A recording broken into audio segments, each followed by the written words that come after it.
저와 여러분이 얻은 이 구원의 은총은 얼마나 놀라운지요.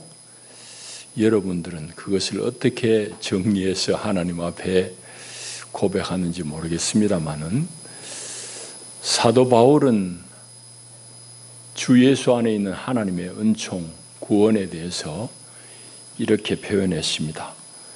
로마서 8장 33절에 그렇게 쓰고 있는데, 누가 능히 하나님께서 택하신 자들을 고발하리요? 의롭다 하시니는 하나님이시니 누가 정죄하리요? 누가 우리를 그리스도의 사랑에서 끊으리요? 환난이나 곤고나 박해나 기근이나 적신이나 위험이나 칼이랴 라고 그렇게 고백했습니다. 이 편지를 쓸 당시에 바울의 형편이 썩 좋지 않았을 때인데도 바울은 예수 그리스도 안에 있는 하나님의 구원을 이렇게 노래했습니다.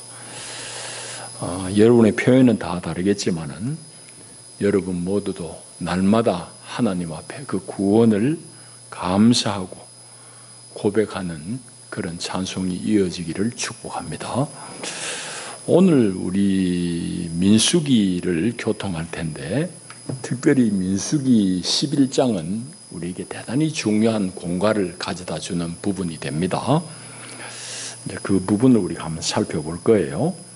민수기라고 그럴 때에 우리 민수기, 백성민자, 수학할 때 숫자를 씁니다. 백성의 숫자에 대한 기록, 이런 말이 됩니다. 민수기. 그것은 어디서 유래되는가 하면, 민수기에 보면은 처음과 뒷부분 두 차례에 걸쳐서 출애굽한 이스라엘 백성들의 전체 숫자를 인구 조사를 한 기록이 있습니다.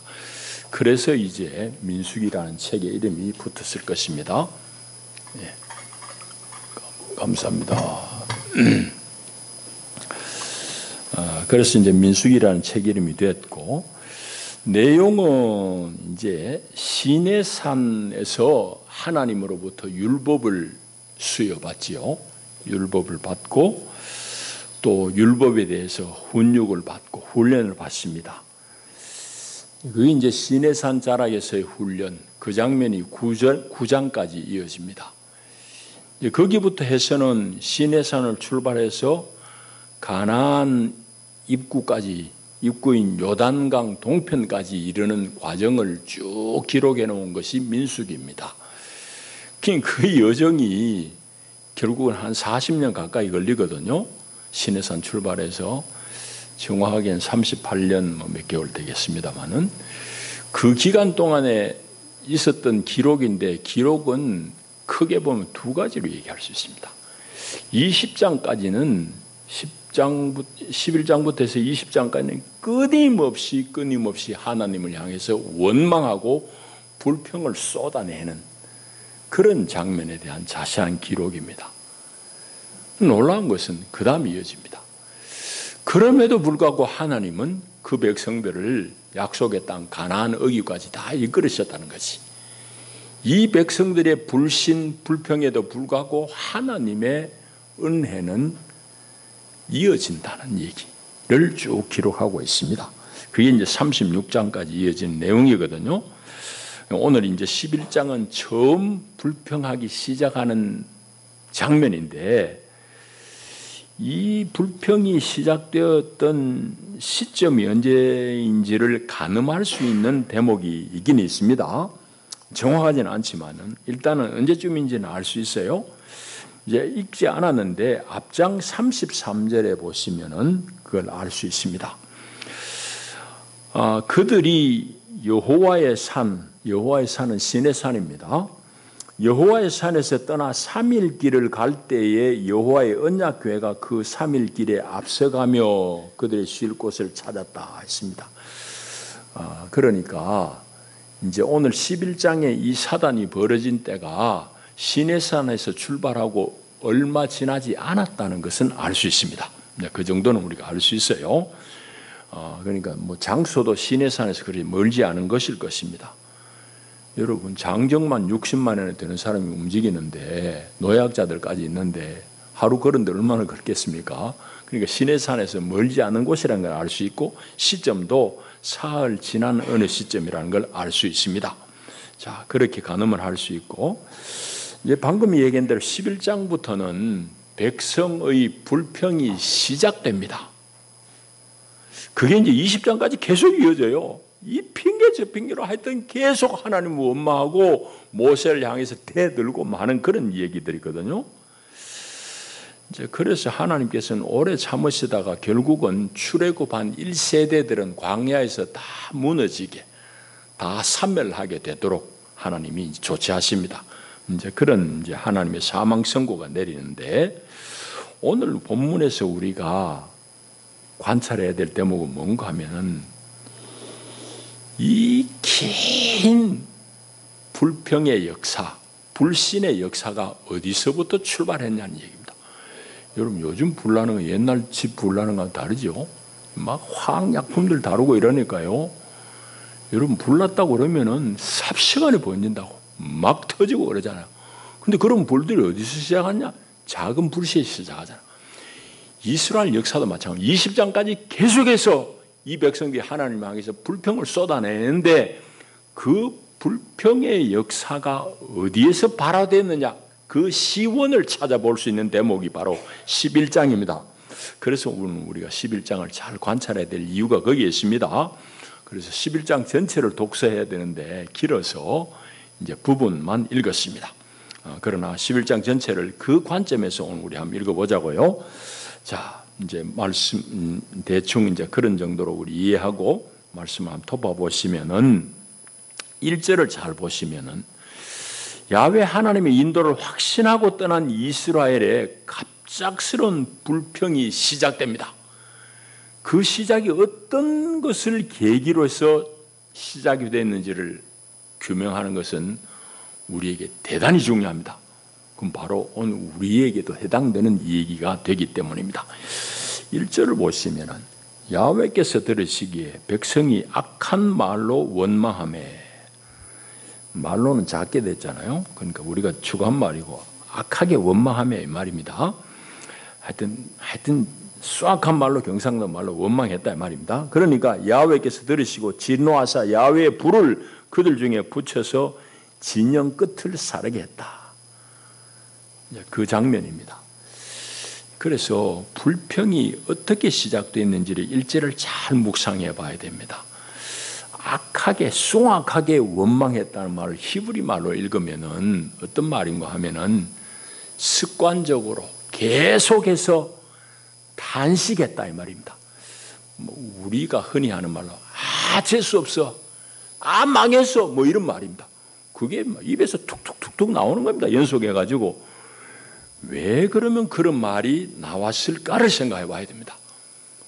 오늘 시내산에서 일단은 텐트 치고 있을 때는 덜 했는데 광야에 나오니까 이게 만만치 않잖아요. 여러분 그 광야를 요즘 TV로 우리 볼 수 있잖아요. 척박한 곳이에요. 물이 없어요. 그늘이 없어요. 얼마나 힘들겠어요. 그 한 사나흘 걸으니까 짜증 날 대로 나는 거야. 그러니까 거기서부터 핵 돌아버린 겁니다. 그래서 하나님을 향해서 망했다고 막 그리 퍼붓기 시작하는 겁니다. 오늘 그 말입니다.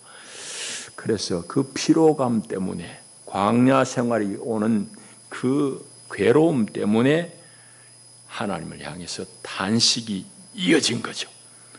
그 결과 하나님께서는 주의를 주신다고 불을 붙이는데 확 태우는 게 아니라 진영 저 끝자락만 살짝 태워요. 이제 그래서 그곳 이름을 다베라라 불렀다 했습니다.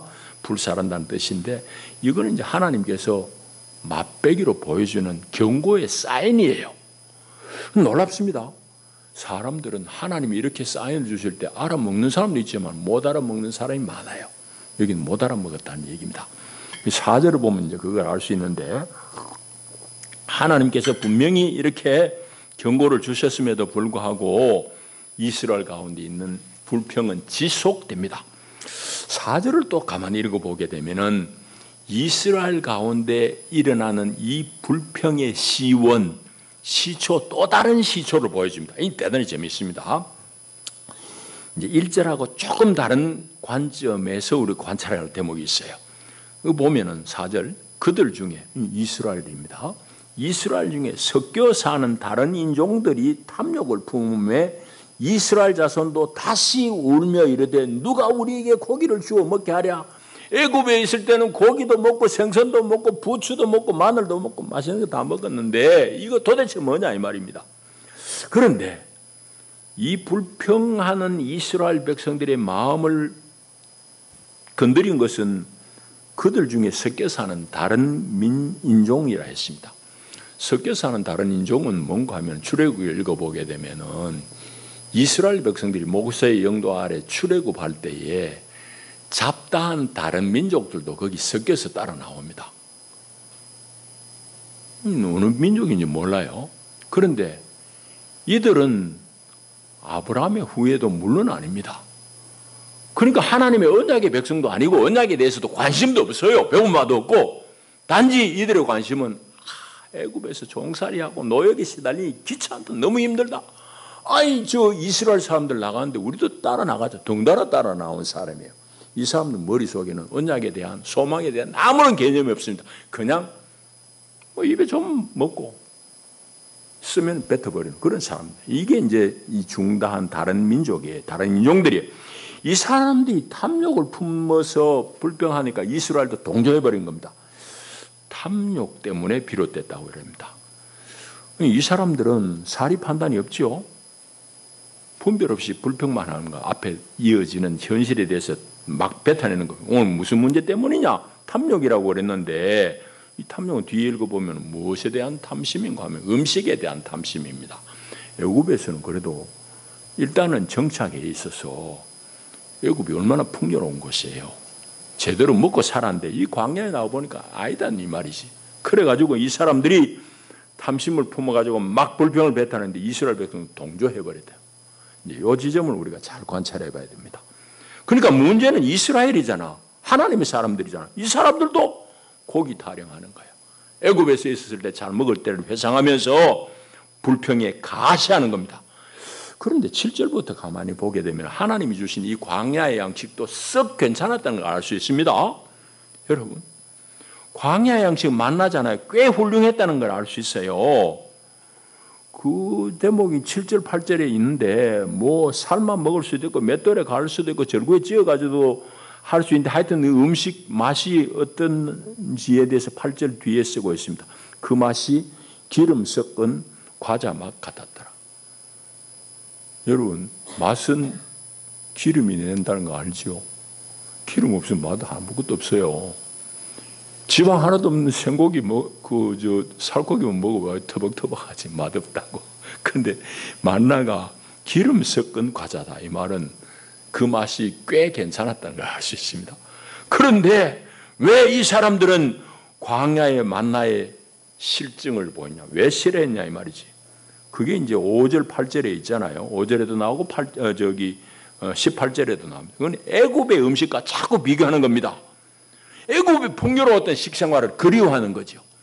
그런데 하나님은 간파하는 거예요. 그게 도대체 어디서부터 출발했냐? 하나님이 나를 불신하고 멸시하는 것이다 이 말입니다. 하나님에 대한 근본적인 멸시예요. 그래서 이제 20절에 보게 되면은 하나님이 그러잖아요. 이제 고기를 먹이는데 하루 이틀 먹이고 뭐 열흘 먹일 정도가 아니라 냄새가 막 싫어할 정도로 한 달 동안 고기 주겠다. 그러면서 20절에 보면은 이는 너희가 너희 중에 계시는 야훼를 멸시하고 그 앞에서 불평했다 이 말입니다. 그 불평은 하나님을 멸시하는 거, 하나님을 모욕하는 거다 이 말이지. 하나님이 인도 따라 나왔는데 하나님이 인도를 못 믿겠다는 얘기지. 그렇게 이제 하나님 판단하시는 겁니다. 그러니까 오늘 이 장면을 잘 이해해야 되는데, 그리고 특별히 우리가 기억해야 될 것은 뭐 이방 사람들이 불평하고 원망하는 것은 하나님이 그건 뭐 신경도 안 쓸 거예요. 근데 문제는 이스라엘 약속의 백성들이 이 불평에 가담하잖아요. 그리고 이 불평하는 것, 원망하는 것은 쉬 전염된다는 사실입니다. 제가 이 설교를 준비하다가 제 어릴 적 추억이 갑자기 떠올라요. 이 고등학교 때 선생님 한 분이 그때 교감 선생님인데 지리를 가르쳤어요. 요즘은 지구과학이라고 그래요. 하여튼 지리인데 일본에서 공부한 분이. 하여튼 이 어른이 은퇴할 때 다 된 분인데 오후 나른한 시간에 수업하다가 뜨문 고함을 지릅니다. 야! 너 입죄죠! 이 말. 야, 너 입죄죠! 이 말이에요. 그래서 수업 시간에 그 소리를 안 듣고 지나간 날도 있지만은 대충 한 시간에 한 차례는 듣습니다. 야, 너 입죄죠! 입죄죠! 아이, 저 영감님이 왜 저래 고함을 지르라고 하면 어릴 땐 듣기 싫은 거지. 졸업에 임박해가지고 선생님이 얘기하더라고요. 왜 내가 고함 지르는 줄 아냐? 하품이란 것은 전염되는 거 알아? 이래요. 아, 그건 절 들고 보면 하품이 전염이 잘 돼요. 하품하는 사람 옆에서 보면은 지도 따라서 하품해요. 그러니까 수업 분위기 망친다고 하품하는 사람이 고함 지르는 거야. 여러분, 하품만 전염되는 게 아니올시다. 불평하는 것도 쉬 전염이 됩니다. 놀랍습니다. 이 사실이에요. 그러니까 우리가 그걸 잘 경계받아야 됩니다. 불평하는 거, 원망하는 거, 이 쉽게 전염이 돼요. 이제 그게 어디까지 이르게 된가 하면은 소위 말하는 영도자라고 하는 모세조차도 힘들어져요. 그 모세도 견디지 못하고 하나님 앞에 원망합니다. 원망하는 것이 11절부터 쭉 나오는데 핵심은 뭔가 하면은 하나님, 내가 이 인간들 내가 내 배 아파가지고 내 배로 낳은 자식들이냐고. 내가 뵌 자식도 아니고 내가 낳은 자식도 아닌데 이 인생들이 이렇게 악다구니 쓰면서 고기 내놔라고 그러는데 낸들 이거 어떻게 하겠냐고. 하나님, 이 짐이 너무 무거우니까 차라리 날 좀 데려가 주세요 하고 모세도 하나님 앞에 배 밖에 나올 소리를 막 해댑니다. 아, 여러분, 이 불평이 보통 심각한 문제가 아니에요. 막 이렇게 번져버리는 거예요. 자, 그게 이제 13절, 14절 보면은 모세가 이제 하나님 앞에 불평하는 핵심되는 내용이 나옵니다. 그래서 결국 15절을 보면 은혜 베풀어서 나 좀 데려가 주세요. 나 죽었으면 좋겠습니다. 이 정도예요. 모세를 너무너무 힘들게 하는 거지. 자, 그럴 때 이제 하나님께서 어떻게 조치하시고 응답하신지가 뒤에 쭉 나오는데 요약하자면 두 가지입니다. 즉각적으로 모세 옆에 70명의 장로와 지도자들을 세웁니다. 임직식 하는 거지 말하자면은. 그리고 그들에게도 모세 위에 두신 영을 히브리 말로 읽으면 좀 떼가지고 그들에게도 성령 하나님의 영을 입힙니다. 영을 분유하는 거예요. 이제 16절 17절 말씀이 그 말씀이거든요. 자, 그래가지고 이 사람들이 하나님의 영에 감동되니까 막 예언을 하고 이럽니다. 물론 이제 한시적이지만은 그런 일이 있고, 그러니까 모세 옆에 70명의 협력자들, 조력자들 붙여주는 거예요. 두 번째는 백성들, 이제 원망하는 백성들을 향해서 아예 그냥 코에서 단내가 난다, 고기 냄새 난다 이 말이지. 냄새에 질려버리도록 한 달간 고기 먹이겠다고. 모세가 귀가 차잖아. 하나님이 도대체 무슨 재주로 이 고기를 그래 먹이겠냐고. 그럴 때에 하나님은 야, 왜 손이 짧았냐? 내가 뭐 못할 게 있겠느냐? 네가 이제 내 말이 어떻게 응하는지 볼 것이다. 그러면서 하나님께서는 바람으로 지중해서 메추라기를 불어냅니다. 여러분, 이런 것들은 지금도 일어나는 현상이에요. 시내 광야 이런 데는 이제 1년에 한두 차례 정도 그냥 바다에서만 수많은 메추라기 떼어가지고 날다 떨어지는 데지. 이제 이 기력이 닿으면은 하나님이 확 불어내니까 메추라기 알은 우리가 많이 먹잖아요. 그게 산더미 같이 쌓여. 쌓이는 게 어느 정도 쌓이냐? 2규빗 쌓였대. 이스라엘 백성들이 유진하고 있는 그 천막 사이사이 땅에 2규빗 한 1m 정도 쌓여. 하늘에서 눈이 1m 쌓이듯이 그렇게 고기가 쌓여버린 거예요. 이 사람들이 눈이 뒤집어지는 겁니다. 그래가지고 보면은 32절에 보게 되면은 그날 종일 종야, 그 이튿날 종일토록 연이틀 동안 이 사람들이 정신이 나간 거야. 눈이 뒤집어져 고기에 그냥 완전히 그냥 미쳐버린 거야. 그럼 메추라기를 모으는데 적게 모은 자도 10호멜이라. 적게 모은 사람이 10드람통입니다. 많이 모으면 얼마나 모았겠어요. 그래 모아가지고 고기 먹다가 하나님이 진노해서 큰 재앙으로 치셨다. 이 얘기를 하여튼 요래만 쓰여 있는데 하여튼 그 뭐 더운데 고기 상한 거 먹었을 수도 있고 배탈 나 죽은 놈도 있고 별의별 사람이 다 있을 거예요. 하여튼 하나님이 진노하셔서 심판했다는 내용이 나옵니다. 그래서 그곳 이름을 기브로 핫다와라고 썼다 했습니다. 탐심의 무덤, 탐욕의 무덤 이런 뜻입니다. 자, 그게 이제 우리 읽은 내용인데 여러분 보세요. 이제 우리가 본문은 다 이제 지금 읽었으면 우리 얘기를 좀 할 차례입니다.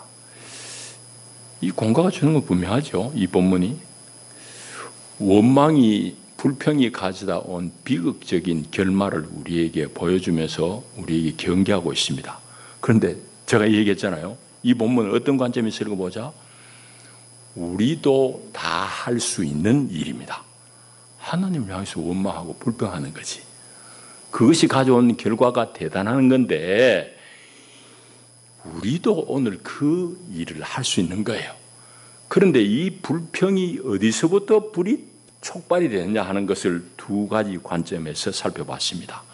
첫째는 척박한 광야 생활 때문에 습관적으로 자꾸 탄식하는 거예요. 재수 없어. 망했어. 뭐 이런 정도의 말. 이런 것들 여러분 할 수 있지 않습니까? 그런 말을, 그런 표현을 주의하라고 얘기하고 있어요. 오늘 우리에게 악하게 원망했다는 말이 그 말이에요. 히브리 말로 읽으면 그렇습니다. 자, 그래서 우리가 겪는 현실 가운데 우리가 쉽이 뱉어낼 수 있는 그런 말들, 푸념들, 원망하는 말들, 이것이 우리 영혼을 죽이게 되는 겁니다. 그 공간을 얻어야 또 한 가지는 있습니다. 그럼 바로 4절입니다. 4절 읽으면서 얘기했죠.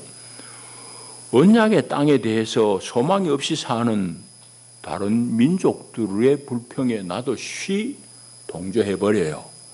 요즘 우리말로 하면은 하나님의 은혜를 모르는 불신자들하고 똑같이 우리도 동조하고 똑같은 사고방식으로 세상을 보게 된다는 얘기입니다. 그걸 주의하라는 얘기입니다.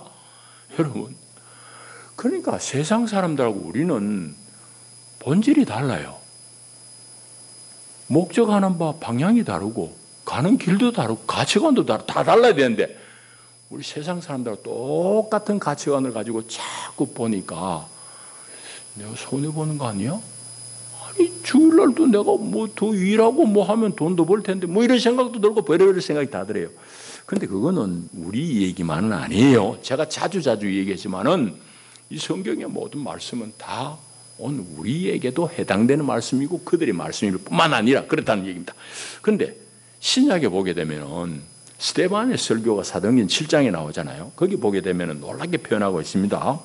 우리 교회 생활이 이스라엘 백성들의 광야에서 살았던 삶과 똑같다는 것을 스데반의 입으로 이렇게 말합니다.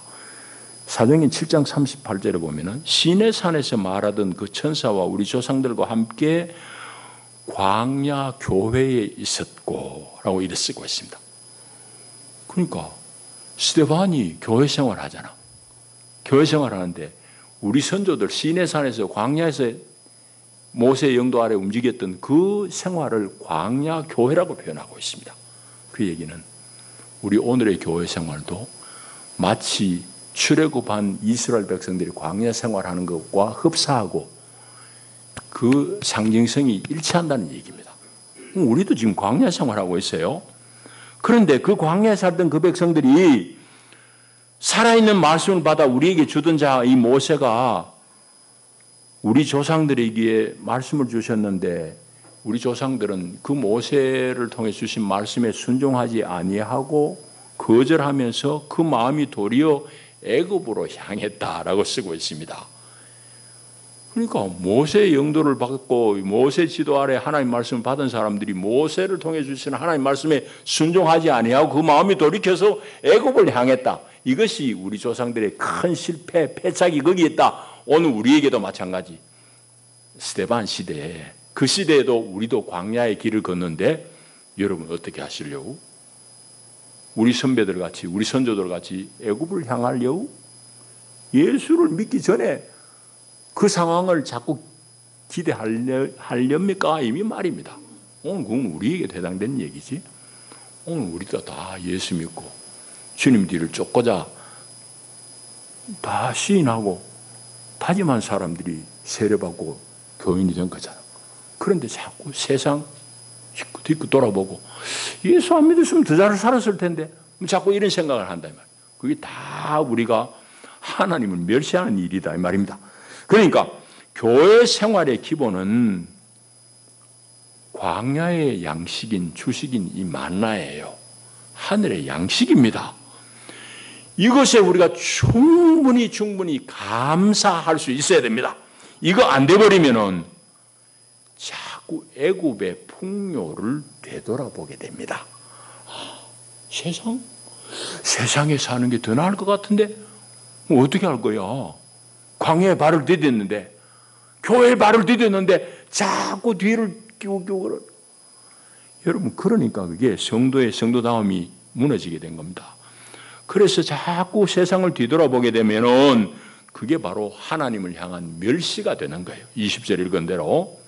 여러분 그걸 우리 잘 봐야 됩니다. 그러니 오늘 이스라엘 백성들이 망조가 된 것은 그들 가운데 섞여 사는 이방 민족들, 다른 인종들의 불평에 동조했다는 사실입니다. 왜? 자기들이 받은 언약과 자기들이 가지고 있는 소망에 대해서 분명하지 않으니까 자꾸 다른 사람들 하는 얘기, 언약도 없고 소망도 없는 사람 말에 휩쓸려 지나간 거. 오늘 우리에게도 똑같은 얘기입니다. 교회는 뭐냐?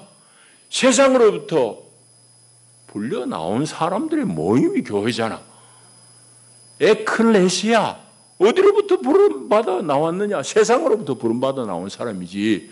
여러분 세상하고 교회하고는 달라요. 우리 세상을 떠나서 살지는 않지만은 교회 생활이라는 것은 세상과 근본적으로 다릅니다. 그거는 지향점이 다르고 목적지가 다르고 가는 길이 다르기 때문이다. 예수님이 그러잖아요. 많은 사람이 다 편한 길로 가고 넓은 길로 가지만 그건 다 죽는 길이다. 그걸 가지 말아라고. 나를 따라고. 십자가를 지고 좁은 길로 따라라고. 그런데 그 길을 따른 사람이 길이 좁고 험하니까 찾는 자가 많지 않다고 그랬어요. 여러분 이건 교회에게 해당되는 말씀입니다. 오늘 우리가 그 좁은 길을 가야 되는데 오늘 우리 현실 속에서 왜 교회가 이 세상 가운데 대한민국 가운데 빛으로 소금으로 인정을 못 받고 살지 못하느냐? 핵심이 바로 여기 있습니다. 교회가 하나님이 없는 사람들의 가치관을 똑같이 수용해버린 탓입니다. 예수 믿으세요. 그럼 여러분 잘 됩니다. 여러분 자식들도 뻥뻥 출세하고 잘 되고 사업도 다 잘 됩니다. 거기에 속아 넘어간 거예요. 그건 복음 아닙니다. 그럼 복음 뭐냐? 예수 믿으세요. 여러분 망합니다. 자식도 안 됩니다. 그 말 아니지. 주님은 그거는 하나님께서 여러분 필요를 따라서 주실 터이니 그걸 구하지 말라고. 그건 이방 사람들이 구하는 것이고 제자된 당신들은 하나님의 나라와 그 일을 추구해라. 그게 복음이잖아. 그리하면 이 모든 것을 너에게 더하여 주리라. 그러니까 그게 주님의 언약이고. 그런데 교회가 이게 교묘하게 마귀가 하여튼 그걸 뒤집어 놓는 거예요. 오늘 교회가 왜 세상 가운데 이게 크기가 적어서 그래요? 수가 적어서 그러냐고. 크기가 작아서 그러냐고. 교회가 차이는 게 교인이지. 서울에 가면 뭐 30% 교인이라고. 호남 지방에 가면 어떤데 40% 50% 교인이라고. 신안군에 가면 거의 100%가 교인이라고 하는데 수가 적은 게 아니에요. 세상에 대한 영향이 없는 것은 교회가 세상과 똑같은 생각을 하기 때문이에요. 그러니까 앞으로 우리는 선교에 대한 생각들이 좀 달라져야 돼요. 막 수만 키우는 게 아니에요. 여러분 이건 벌써 유럽 교회들이 다 겪은 그런 역사적인 궤적이라고. 그러니까 이 역사를 잘 공부해야 돼. 그래서 이미 유럽 교회들 우리는 표면만 보면 망했다고 그러지만은 사실은 그 가운데 면면이 흐르는 그 복음의 가치들이 얼마나 세상을 바꾸는지 몰라요. 이 얘기 잠깐 빗나가지만 일본의 총리가 그 일본에는 눈 닦고 찾아봐야 될 기독교인입니다. 난 조금은 기대해요. 시계론가 하는 사람이. 하여튼 일본 기독교인은 수는 적지만 우리하고는 조금 달라요. 하여튼 조금 기대해 볼 텐데 어쩔지 모르겠습니다. 이 얘기 조금 나갔지만은 어쨌든 교회가 왜 오늘 세상에 영향을 못 끼치나 바로 그 점입니다. 4절의 말씀이 우리 교회가 분별을 못하고 있어요. 예수 없는 사람들 하는 얘기를 똑같이 듣고 우리도 요구하고 불평하고 그래요. 하나님 향해서. 그러니까 이 교회 문제다 이 말입니다. 자, 더 중요한 얘기 하나 해야 됩니다. 그건 뭔가 하면은 이렇게 이스라엘이 애들 말로 싸가지 없는 거지. 처음부터 나와 사흘 낄 때부터 그냥 하나님 향해 대놓고 불평하고 원망하고 이 남의 얘기하는 우리 꼴이라고.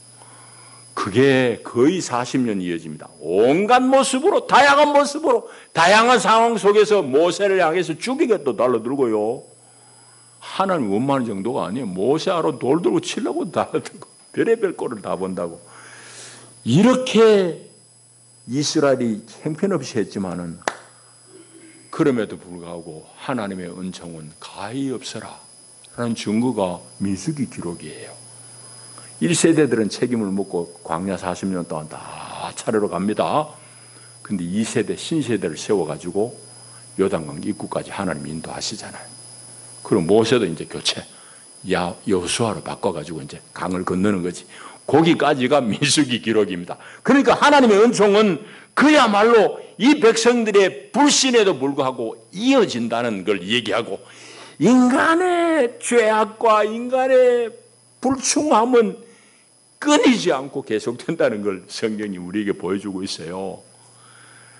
여러분, 그러니까 이 시원찮은 이스라엘을 끝끝내 이끄시고 가나안 땅에 인도하시는 분은 야훼 하나님의 능력이고 그분의 은총이지 이스라엘이 잘나서 그런 것 결코 아니에요. 우리 얘기입니다. 나의 얘기고. 그래서 광야의 이 여정을 가능케 하신 분은 하나님, 그 하나님의 은총입니다. 그러니까 오늘 우리 삶 속에서 그걸 늘 고백하고 감사해야 될 줄 믿습니다. 겸손한 마음으로 하나님의 은총 가운데 머물고 그 은총을 시인하고 찬양하는 이 태도가 매우 중요하다. 말씀을 맺겠습니다. 여러분, 우리의 목적지가 어디입니까? 우리의 지향하는 바가 어디예요? 하나님의 나라입니다. 그리고 그 나라의 삶을 사는 것이 바로 구원이고 영생입니다. 죽어서 천당 가는 것만 얘기하는 게 아니에요. 이 땅에서도 벌써 우리가 예수님께서 약속하신 대로 삼위일체 하나님 내 안에 계시고 내가 그분 안에서 같이 사는 삶, 이게 영생이에요. 구원의 삶이라고. 이 언약 속으로 우리를 다 불러내셨어요. 세상 사람도 다르잖아요. 세상 사람들은 하나님 모르고 하나님 없으니 지가 가져야지 뭐 편안해요. 우리는 하나님 내 안에 계시는데, 내가 하나님 안에 계시는데. 그러니까 오늘 우리는 하늘 양식으로 충분합니다. 그리고 우리 삶 속에 늘 감사하면서 광야 인생길을 믿음으로 찬송함으로 잘 걸어가야 될 것입니다. 하나님의 은총은 우리 삶을 떠나지가 아니합니다. 하나님의 가없는 은총, 이 은총 속에 우리가 다 있음을 믿습니다. 기도합니다. 주님 감사합니다. 연약한 이스라엘 붙드시고 끝없는 그 광야 길을 돌파하여 가나안으로 이끄신 하나님, 그 하나님은 오늘도 우리의 하나님이십니다. 하나님의 이 자비한 은총 속에 우리 자신을 맡기고 믿음으로 감사하며 이 길을 잘 걸어내게 하옵소서.